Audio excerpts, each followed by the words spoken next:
Hi, I'm Daryl Jacob, and this is what the Cheltenham Festival means to me.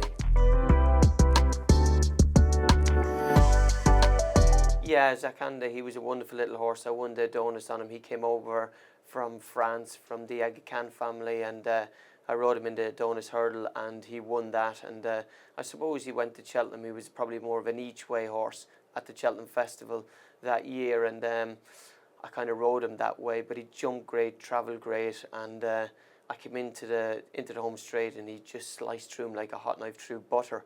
Gone away in second, and accompanied over in third, but over the final flight, Zarkanda just had the lead. And got me there really comfortably, and I could see Barry Geraghty and Paul Townend were on my outside, and he went down to the last. He's pricked his ears, and he got a good jump at. He was clean away from the back of it, and yeah, he really dug down. He's a real terrier, and he fought the whole way up to the win line for me. Zarkanda, a class act, delivers Daryl Jacob that elusive first festival winner. It's Cheltenham. It's just, you're absolutely buzzing to get. It's what we as jockeys, we build our whole year up towards, is trying to get on that good horse and trying to come up that hill in front. And it was a huge day for me, and it was like as if it happened yesterday. Just the smile and just coming back with the crowd cheering you, and yeah, you can see there. Very, very happy boy I was. Who was the first person you spoke to when you got back into the winners enclosure? My valet Ginge, actually. He's been there throughout my whole career, so he was there. So a big hug and a kiss from him whenever I got back in to see him. What was that feeling like, just coming back into that winners enclosure? Just unbelievable. It's the best feeling in the world. You won't get better than that. Because she's a superstar. She's very brave, and she's won so many races at the top level, been around for so long. But this was very, very special because Henry de Bromhead, he lost his son Jack de Bromhead in pony racing a few months beforehand, and he needed a big lift, and she was the one who supplied it with him. Love Envoy was just in front there to Honeysuckle in second. Queensbrook is behind those. They race up towards the line. Honeysuckle is responding to the calls of Rachel Blackmore, and she'll end with a victory. Honeysuckle has done it. You could see Rachel Blackmore rode her here, and you know, Rachel Blackmore, she can't even believe it. And just coming down, I would just remember I was in the weigh room, and the crowd was absolutely cheering, screaming. I've never seen a reception like that, coming the whole way down the chute, the whole way in the walkway and into the number one enclosure. They were literally 15 deep. Look, we do come out for some occasions, but when special occasions come around, yeah, we do walk out, and like you say, you could hear from the weigh room, you could hear the rumbling, the thunder, and it was very, very special. And you see the pictures there, everyone wanted to be a part of that. God, he was an absolute superstar. He came over from France, and I think actually he unseated on his first run, and then he went to handicap at Sandown, and then he won the Game Spirit. But what he done here to top quality horses as a 5-year-old was just unbelievable. I mean, he's literally put daylight between very, very good horses, and he just went forward, and he never ever looked like getting beaten at any point. And to win a champion chase, to have him strung out like that, you know, only the elite horses can do that, and he was just absolutely magic that day. And you're looking at a brilliant horse here. Masterminded is going to win the Queen Mother Champion Chase in a common canter. He could be one of the greats. He's absolutely hacked up. Masterminded and Ruby Walsh.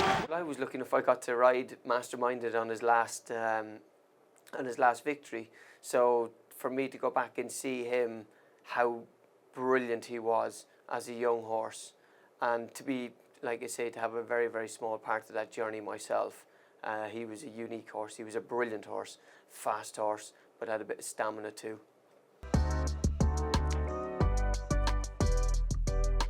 I think it was just a training performance really, and Nicky Henderson's an unbelievable trainer to get horses peaking for this big meeting. And here he just came back here. He obviously won the champion chase 3 years previously, and then the following year he had a couple of heart problems, didn't he? He wasn't himself, and then he came back this year and won. I think it was 2016, but his performance that he put in here for an older horse, Underso in behind him, he was the up-and-coming young gun.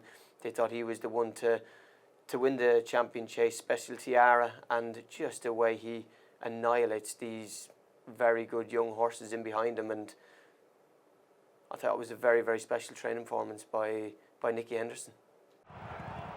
Sprinter Sacra is over the final fence and clear. Underso is in second, back in third Special Tiara, followed then by God's Own. But it is Sprinter Sacra. They say they never come back. This is one of the great comebacks in the history of the Cheltenham Festival, as Sprinter Sacra is the champion again.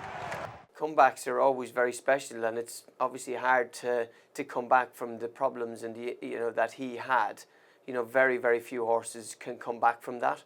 And like you say, you can see there what it means to Nico de Bonville to win a Champion Chase at the highest level. It was, but just the way he done it, the fashion and the way he done it, the way he travelled through the race. He looked back to Sprinter Sacra of old.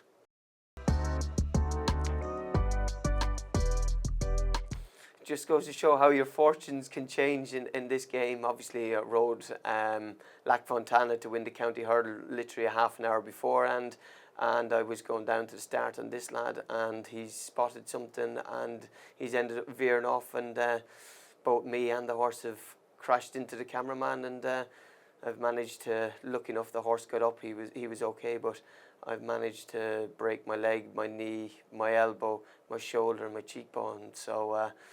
Yeah, it wasn't. It was definitely the highs and lows of jump racing, isn't it? All I remember that time is that I knew I was riding What a Friend in the Gold Cup later on in the day, and all I remember thinking, I'm fine. I just need to get back to the ambulance room and just have a half an hour to myself, and I'll be back to riding the Gold Cup. So it wasn't actually until the doctor said to me, he said, no, listen, you won't be going anywhere. He said, we need to get you on a stretcher, and yeah, your injuries are a lot more worse than you think. But I think that's adrenaline pumping through it. I actually didn't feel any pain when I was on the track. I actually didn't feel any pain at all.